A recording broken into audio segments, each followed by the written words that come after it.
Dios siempre se encargó de que el pueblo supiera cuál era su voluntad y dónde estaba Él. Empezó un ritual. ¿Cuál es el ritual que empezó? La Pascua. La Pascua. ¿Y qué es la Pascua? Dios de alguna forma dio instrucciones de esta ceremonia para que el pueblo sobrellevara y conmemorara la liberación. Pasar la antorcha es importantísimo para que el nombre de Dios sea proclamado por siempre. Te invito a que pongas a Dios en primer lugar en tu corazón y no seamos necios como Faraón.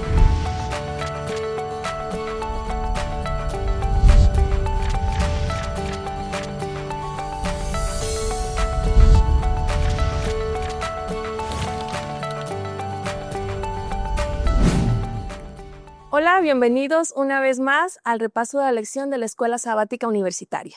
Esta vez estamos estudiando la lección número 5 que se titula La Pascua.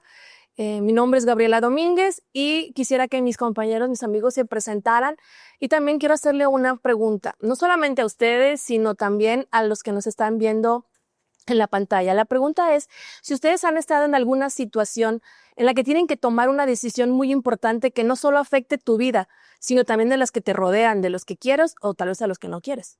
¿Han estado en algo así? Mi nombre es Fernando Martínez y creo que me he sentido con esa sensación a partir de que soy papá, ¿no? Ya todo lo que haces ya no es por ti nada más, sino que ya involucra a terceros, ¿no? Que dependen de ti completamente. Entonces sí me he sentido así y es mucho más difícil de lo que uno esperaría. Y bueno, soy Elisa Mena y creo que además de ser mamá, también pues somos docentes, así que somos responsables de grupos de alumnos que las decisiones que tomemos tanto en el aula como en la academia pues le afectan a ellos. Así que creo que me siento responsable también y eso hace que también dependa uno un poquito más de Dios, porque pues ahora eres responsable de más gente. Mi nombre es Oscar Díaz y cuando terminé la especialidad tuve que decidir por un trabajo, pero ese trabajo definitivamente iba a cambiar nuestras vidas, tanto la de mi esposa como mía. Así que tuvimos que orar, ayunar, tomar la decisión. Me sentí responsable de ello, pero gracias a Dios la decisión fue buena. Bueno, tú que nos escuchas, esta semana estamos estudiando la decisión de un rey, Faraón, y la decisión que tomó pues afectó a varios y seriamente. Entonces, antes de analizarlo, vamos a orar. Invito a Fer, si nos diriges en oración. Oremos. Querido Dios, Señor, ayúdanos a entender lo que tú quieres explicarnos en esta lección y que nos están viendo también puedan recibir y sentir tu amor. Todo te lo pedimos y agradecemos en Cristo Jesús. Amén. Amén. Bueno, miren, aquí en esta lección no fue la primera. Estamos hablando de la 10ª plaga, la peor. La peor para los que no obedecieron a Dios. Porque yo creo que para hasta ese momento, después de 9 plagas y la última que fue la oscuridad, el pueblo, tanto hebreo como los egipcios, tenía miedo o estaba preocupado, no sabían qué iba a pasar, estaban pensando, los egipcios en sus dioses que no servían para nada, pero los hebreos esperaban algo mayor, porque ellos habían aclamado la libertad. Entonces vamos a analizar esta historia de cómo Dios a través de Moisés fue avisando, pero ¿qué nos dice la Biblia, Fer, acerca de que Dios da sorpresas o no? Aquí en Amós, en capítulo 3, versículo 7, dice, porque no hará nada Jehová el Señor sin que se revele su secreto a sus siervos, los profetas. Pero yo creo que aquí el Señor siempre provee de conocimiento para quienes están al pendiente, ¿no? Y es lo que siempre hemos visto en todas las profecías. Siempre Dios anunciando lo que iba a pasar y lo revelaba para quienes querían realmente saberlo, ¿no? Igual Jesús siempre habló, bueno, muchos pues no, pero habló siempre en forma de ejemplos con Parábolas. Para que quienes no querían entender no entendieran y quienes quisieran entender y profundizar en las palabras, darle mucho más contexto. Por eso es que es tan rica la Biblia, ¿no? Entonces, Dios siempre se encargó de que el pueblo supiera cuál era su voluntad y dónde estaba Él. Y en ese momento la noticia no era tan bonita, porque dice, bueno, llegaba Moisés, hablaba entre Faraón y decía, va a pasar esto y se iba, va a pasar esto y se iba. Pero, ¿cuál fue lo diferente en este momento? Que Moisés fue a dar una noticia dolorosa. Tal vez al que le cayó el granizo o algunos cuantos murieron o que le salieron llagas, pero aquí la noticia era que el primogénito Sí. iba a morir. Aquí vemos a un Moisés que estaba enojado. ¿Por qué se enojó? Por primera vez estaba enojado, cuando debería estar feliz porque ahora sí el pueblo ya iba a salir, porque iba a venir la ahora plaga sí, peor. ya. Ahora sí, ya esta va a ser, con esta ya va a ser la última. El problema es que Moisés estaba enojado no por la situación, estaba enojado con el faraón, porque él sabía Por su necedad. que esto iba a traer problemas para su gente. Sabía que iban a morir inocentes. Sabía que si el faraón hubiera aceptado la orden de Dios desde un inicio, esta gente no iba a morir. Y sobre todo, iban a morir niños, ¿no? Gente que no tenía, como diríamos nosotros, nivel en el entierro. Iba a morir el primogénito. Así es. ¿Y qué significaba ser primogénito en ese tiempo? Pues justamente era un privilegio y tenían más derechos, por así decirlo, la primogenitura, porque era el que llevaba el legado. Y digamos, para un rey el primogénito era el que heredaba el trono.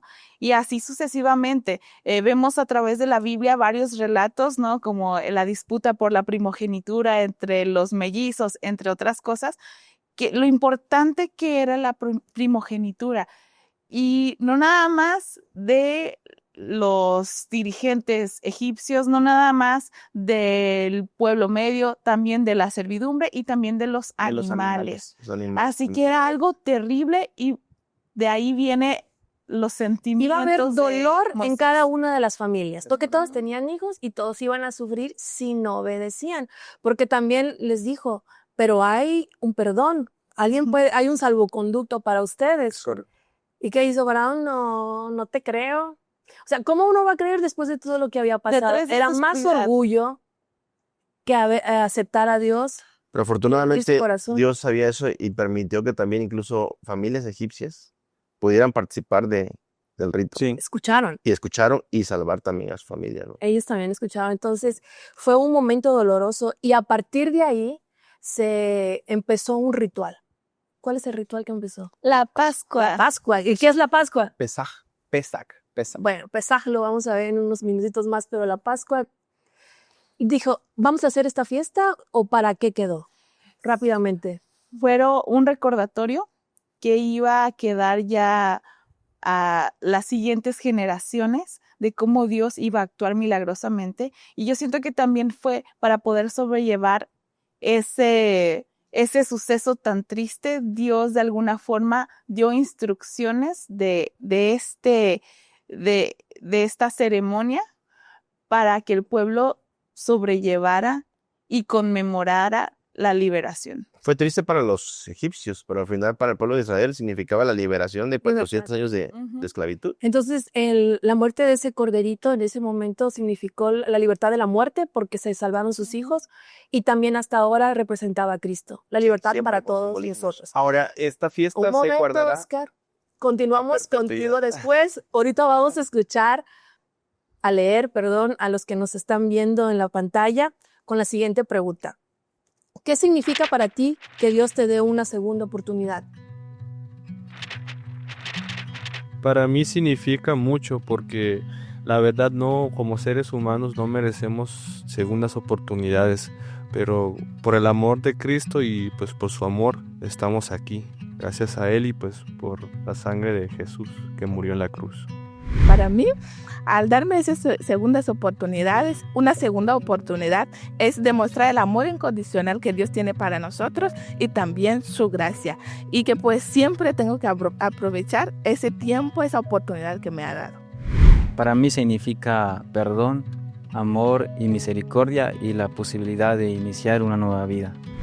Para mí que Dios me dé una segunda oportunidad significa que, aunque sigo siendo indigno, Él sigue dándome su amor sin condición, sigue mostrando ese cariño paternal, ese cariño divino hacia mí, que me equivoco y le quedo mal una y otra vez. Y pues aún así Él está dispuesto a darme su perdón y su amor. Hola, bienvenidos otra vez al repaso de la lección. Nos quedamos con una pregunta.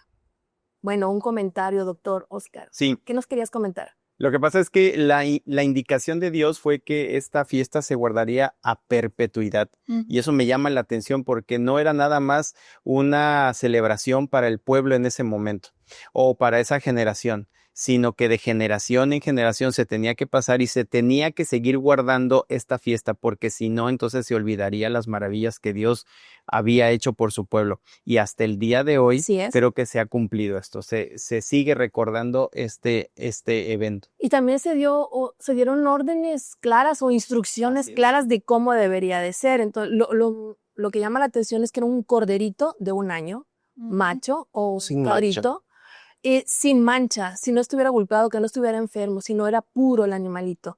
Y luego que las fechas eran muy importantes. Si estaban en otras fechas del mes, en ese momento iba a ser el mes número 1. Se cambió el calendario por este evento tan grande. Y para mí era que cada instrucción apuntaba hacia la profecía. Sí. Entonces son instrucciones no nada más para Ese festejar, celebrar, pero eran también proféticas que señalaban a un acontecimiento. A la muerte de Jesús. A la muerte de Jesús, que era un corderito sin pecado. También muestra que no debería de haber levadura en la casa. Iban a consumir un pan sin levadura. En el momento era porque no tenían tiempo de ponerlo a leudar, ya que tenían que salir. Ellos estaban preparando para una fiesta o se estaban preparando para salir de viaje. No, estaban preparándose para la irse. liberación, para irse. Y esta es una fiesta que se guardó por fe, porque Dios les dijo, vamos a hacer una fiesta, esto y esto y esto, porque ya van a ser libres, pero no eran libres, seguían siendo esclavos. Entonces, lo maravilloso de esta fiesta es que ellos la guardaron por fe. O sea, su primera demostración de fe en general de todo el pueblo fue guardar esta fiesta. Por eso esta fiesta es tan importante, porque no solamente es un festejo, sino es un recordatorio de la liberación que aún no venía, que aún no estaba con ellos. Entonces, la sangre de este cordero tiene un mensaje especial y tiene un significado especial. Cuando era puesto sobre el dintel de la puerta y sobre los 2 postes, esta sangre representaba protección, ¿no? Sí, lo que me llama la atención es que si yo, aunque hubiera pintado con sangre mi casa, si yo estaba adentro, Sí. iba a pasar sobre mí el ángel, no iba a haber muerte en mi casa. Pero si se me ocurría andar en la calle ahí de chismosa, me podía caer. Así es. ¿Qué podemos decir de eso ahora?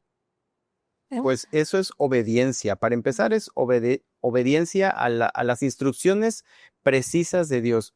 Pero la otra cosa que podemos obtener es de que la sangre de Cristo nos protege mientras nosotros estemos bajo su manto protector. Sí. En el momento en que uno decide salir y que uno decide volver al pecado y que uno decide volver a la esclavitud. Aunque tengamos conocimiento del significado. Que eso es lo peor, que teniendo el conocimiento y sabiendo lo que nos va a pasar, nos salimos.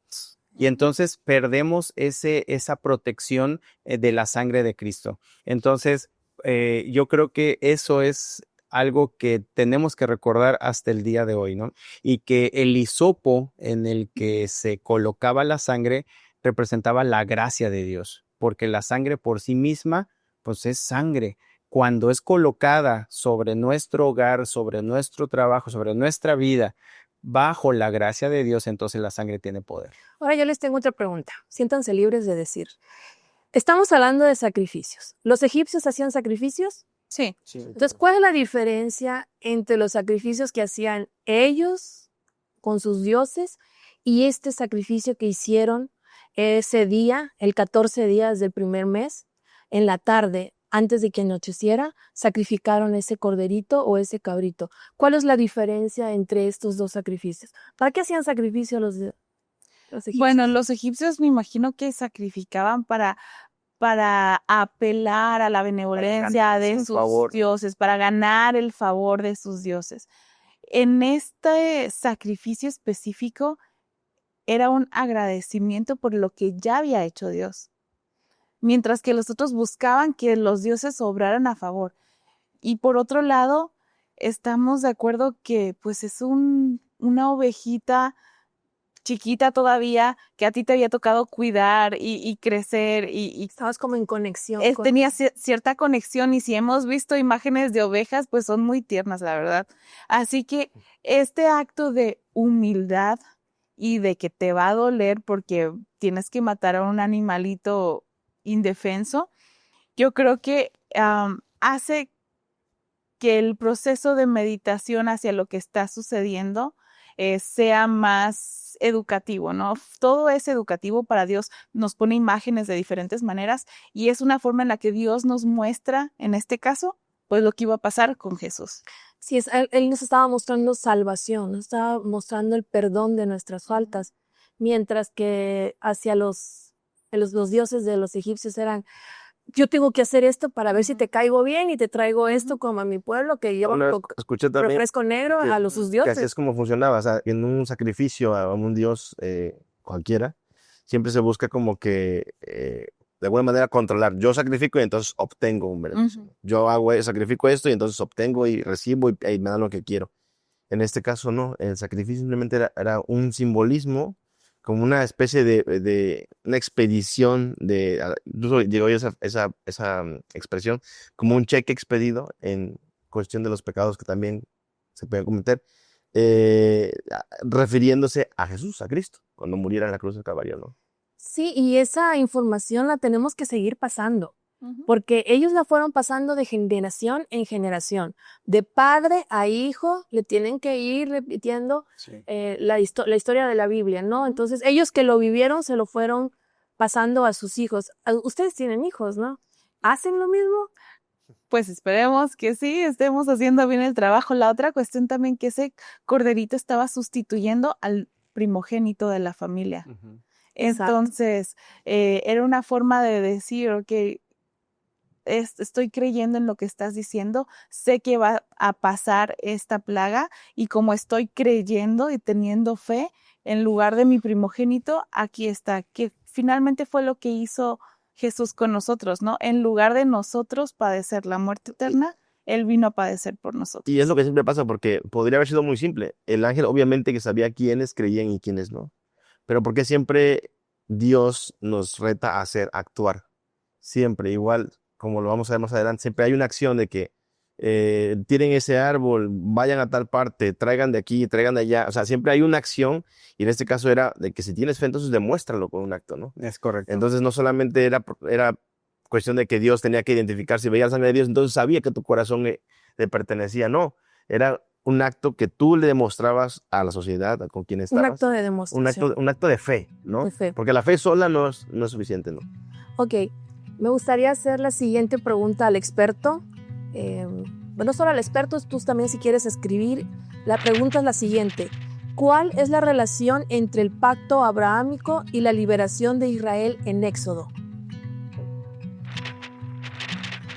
Para entender esta pregunta hay que recordar el pacto que Dios hizo con Abraham. Ese pacto se encuentra en Génesis 15 y hay dos cosas básicas que Dios le promete a Abraham. Primero, tierra, y segundo, una descendencia. Las mismas ideas se confirman más adelante en Génesis capítulo 17. Esos son los 6 elementos básicos, teológicos, que son fundamentales para el crecimiento de esa nación que sería testimonio para todas las naciones. Dios promete ahí en Génesis 15 que el pueblo pasaría, moraría en tierra ajena por 400 años y que sería esclava en esa tierra. Versículo 13. Dios anuncia esto, ellos van a pasar esclavos, pero Él también promete que los va a liberar. Mas también, dice el versículo 14, a la nación a la cual servirán juzgaré yo, y después de esto saldrán con gran riqueza.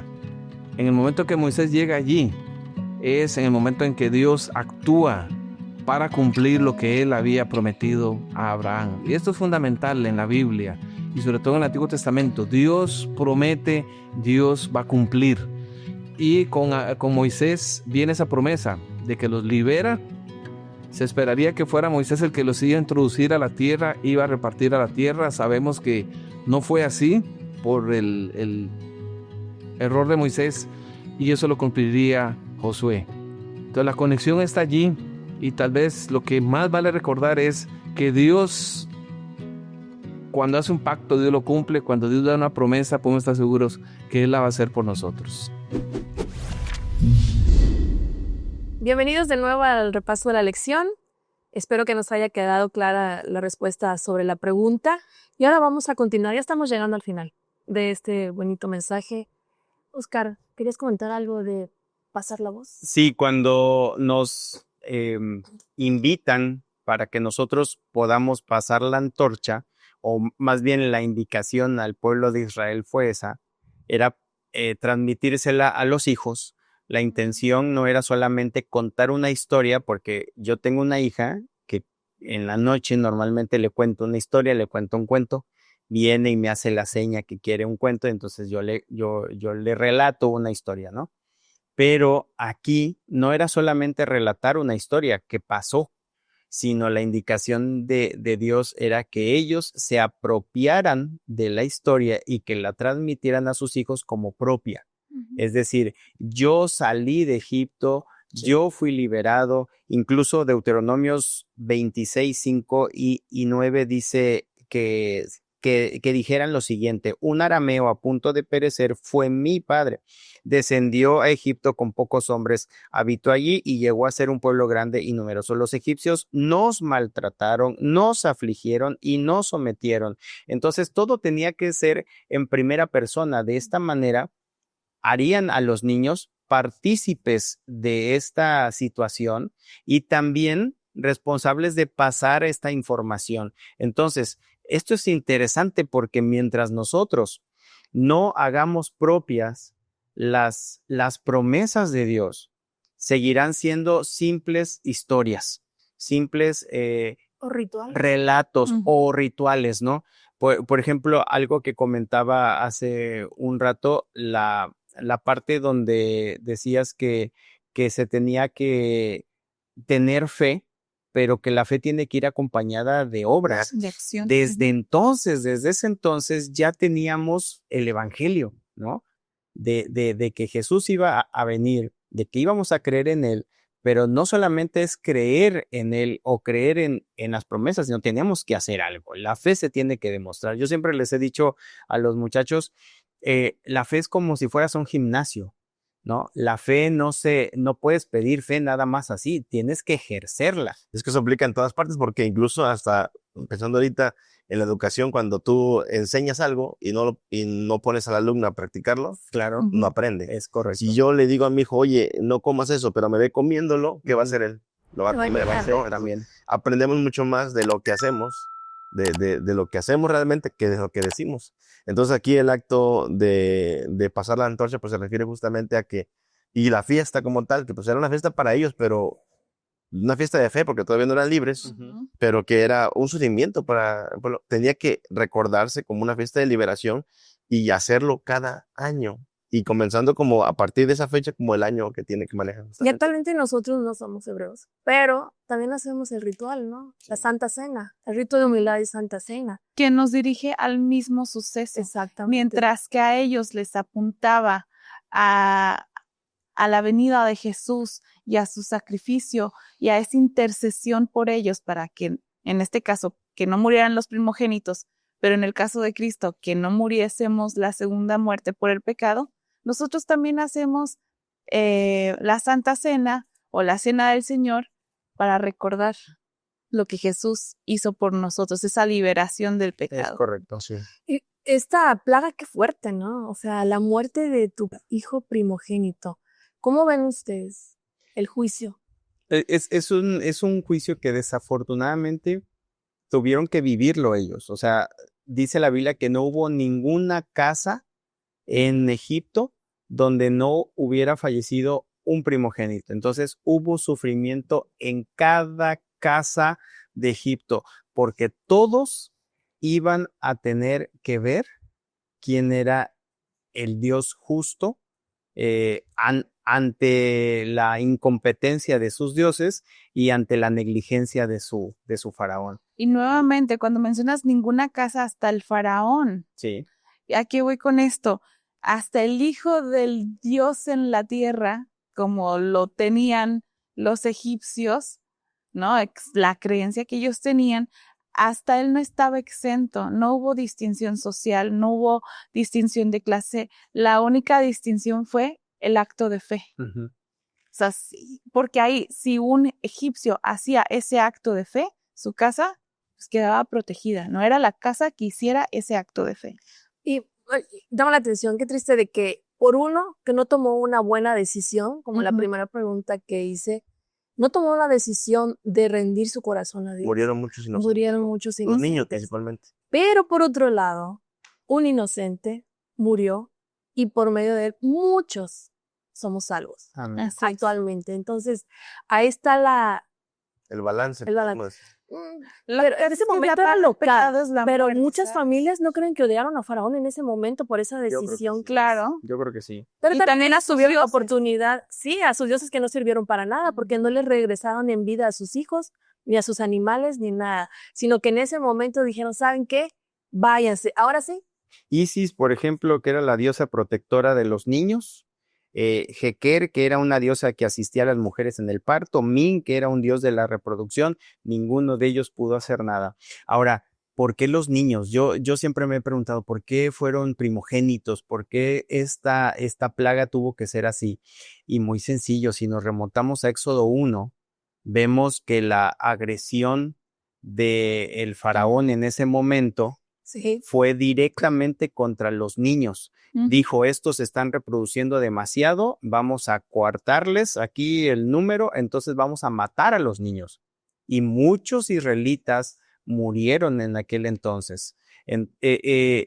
De alguna forma, esto fue una manera de venganza, por así decirlo, ¿no? De venganza contra la mortandad que hubo en el pueblo Juicio. de Dios. Sí, claro. A ver, ya vamos a cerrar esta semana. Me gustaría que brevemente me dijeran con qué se quedan de la lección. Elisa. Yo con misericordia. Misericordia y perdón a través del sacrificio. Fer. Paciencia de Dios. Siempre ha sido Paciencia. paciencia. Siempre nos llama. Pasar la antorcha es importantísimo para que el nombre de Dios sea proclamado por siempre. Bueno, y tú que nos estás escuchando, tienes una decisión muy grande que tomar. Depende de tu vida y tal vez de los que te están observando la toma de tus decisiones. Te invito a que pongas a Dios en primer lugar en tu corazón y no seamos necios como Faraón.